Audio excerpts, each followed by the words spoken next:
Hey guys, welcome back to Light Science Studios, and today we are answering that age-old question. What the heck is a stop?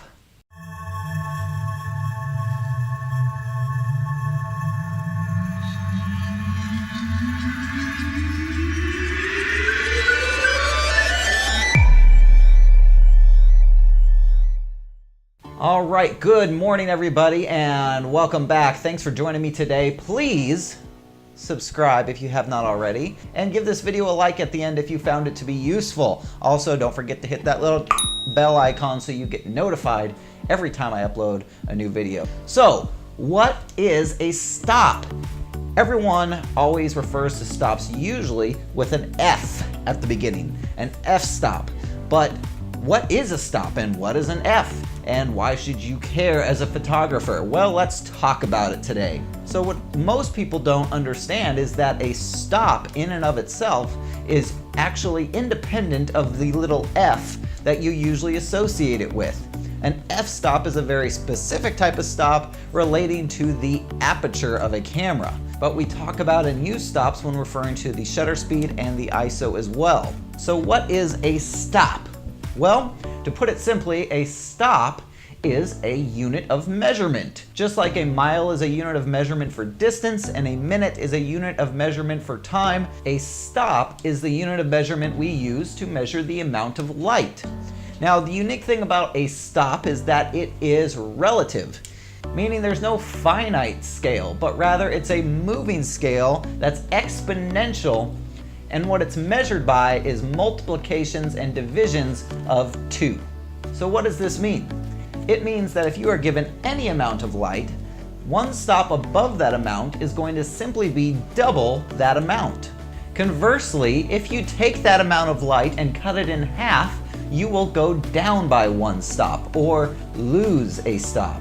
And that's pretty much it, guys. It's as simple as multiplying a given amount of light or dividing a given amount of light by 2. So why do so many people have a problem understanding this concept?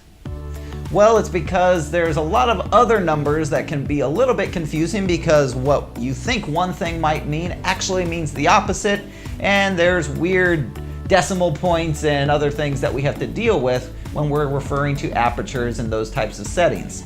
So let's try to break it down a little bit further. As I stated, we are all familiar with the famous f-stop, and that's probably the type of context that the majority of photographers will hear the word stop used in. So what is an f-stop? An f-stop is simply a given aperture setting that is allowing a given amount of light through the lens. Let's take an aperture setting of f4. Now that f4 is a mathematical representation of what the diameter of the opening in your lens is. Basically, that f stands for focal length. That little slash there is a division sign, and the 4 is 4. So what does that mean? It means that if you are using a 100mm lens, you are going to take 100mm and insert it in the place of f, divided by 4 equals 25mm. So when using an aperture of f4 at 100mm, the actual diameter of the opening in your lens is 25mm. Now, if we go down one stop, if we take one stop away from the exposure by changing that f4 to f5.6, now we have 100mm divided by 5.6. Hold on, let me get a calculator. 17.857. So, 17.857 is the diameter of the opening of your lens when using a 100mm focal length at 5.6. Now that difference between the 25mm at f4 and the 17.857mm at f5.6 has effectively decreased the amount of light able to come through that lens by 1/2. That's right, half of the amount of light that you were getting is now gone. This of course makes your image one stop darker. The same thing happens when you go from f5.6 to f8. The diameter decreases and you lose half the amount of light that you were previously getting. Now we'll come back to these aperture numbers a little later, and I'll show you a cool trick on how you can always remember what the next stop up or down from a given aperture number is. But now let's go on to shutter speed. Shutter speed at its core is very simple. However, there's one little pesky thing that tends to throw people off, and it's this right there. That little slash, which makes this whole number a fraction. And basically what that means is everything you think would happen is actually the opposite. Take 1/100th of a second. 1/100th of a second going to 1/200th of a second, you would say that that number doubles. Well, yes, the number on the right side of that little slash did double, but what that effectively did to the amount of time your shutter is open is cut it in half. So that shutter is only open for half the amount of time that it was previously, and as a result, your exposure is only receiving half the amount of light that it was previously. Therefore, you are losing one stop of light. So even though the number doubles, the amount of time is being halved, and therefore the amount of light is being halved. Switching gears over to ISO, if you go from ISO 100 to ISO 200, now the number is doubling and the amount of light is being doubled. Therefore, you are gaining one stop of light in your exposure. So if you go out and take a photo at 1/100th of a second at ISO 100, and then take the same photo at 1/200th of a second at ISO 200, your exposures between those two frames will be exactly the same. So effectively, whenever talking about ISO or shutter speed, every time one of these numbers doubles or halves, you are moving by one stop in your exposure. The only difference is that when the numbers go up with the shutter speed, you're actually losing light, and when the numbers go up in ISO, you're actually gaining light. And that's the thing that throws a lot of people off. But there's one very important thing I want you to notice here, and that is if you're starting at ISO 100 and going up to ISO 800, that's a difference of 3 stops, 200, 400, 800. How many times the amount of light is that? Well, if we go from 100 to 200, that's 2 times the amount of light. From 100 to 400, that's 4 times the amount of light. And from 100 to 800, that is 8 times the amount of light.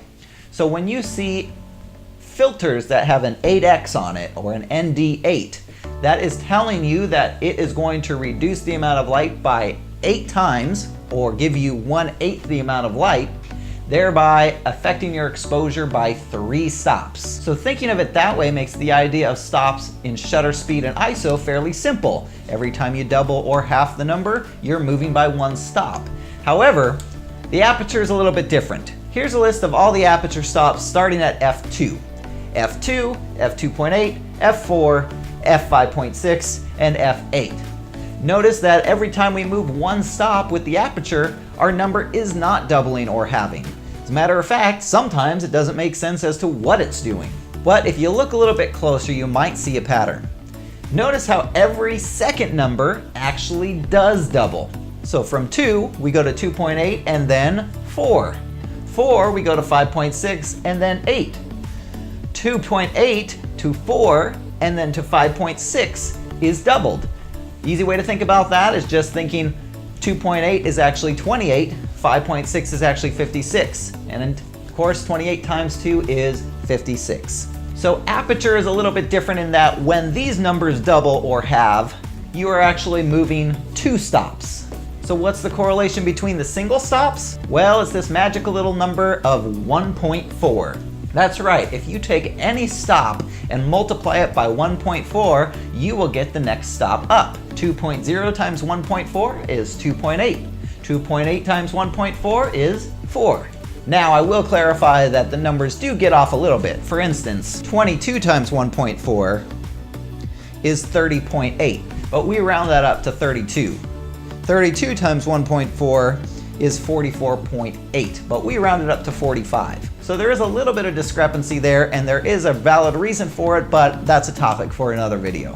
All right, guys, I hope this video has been helpful for you. If it has, please leave this video a like. Leave me a comment in the comment section of any other photography topics that you just can't get your mind around, and maybe I'll make a video on that next time. Really appreciate you hanging out with me. Again, please subscribe if you haven't already. Hit that bell icon so you get notified every time I upload, and we We'll see you next time.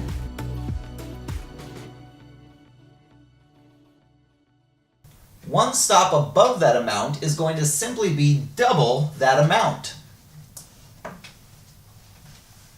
Thank you, Dobson. You can go away now. Thank you.